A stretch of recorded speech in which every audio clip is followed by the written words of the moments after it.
మోక్షం పొందాలి, జ్ఞానం కుదరాలి అంటే మనం భూమి మీద ఎలా ప్రవర్తించాలి అని తెలుసుకుంటే మనం వదలవలసినవి ఏంటి అంటే మనలో ఉన్న అహంకార మమకారాలు, అరిషట్ వర్గాలు.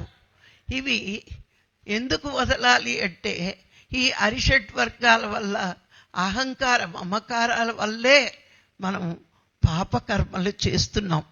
తమోగుణం రజోగుణంలో పాపకర్మలు ఎక్కువ చేస్తాం.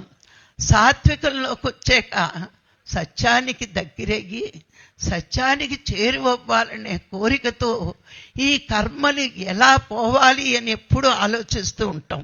అదే గీతలో కృష్ణ భగవానుడు చెప్పాడు, జ్ఞానాగ్ని దగ్ధ కర్మాణం. నువ్వు ఏం చేసినా నీ కర్మలు పోవు, ఒక్క జ్ఞానం వల్ల మాత్రమే నీ కర్మలు పోతాయి. పత్రిగారు కూడా అదే చెప్పారు, ధ్యానం వల్ల జ్ఞానం, జ్ఞానం వల్ల మోక్షం.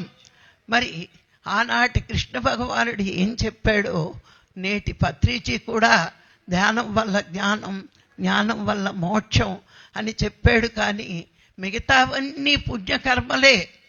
కానీ ఒక్క జ్ఞానం వల్ల మాత్రమే మనం మోక్షాన్ని పొందవచ్చు అని పత్రిజీ చెప్పారు. భగవద్గీత, ఉపనిషత్తులు అన్నీ కూడా చెప్పినాయి. అందుకే ఎప్పుడు పత్రిజీ ధ్యానం ధ్యానం ధ్యానం అంటూ ఉండేవారు.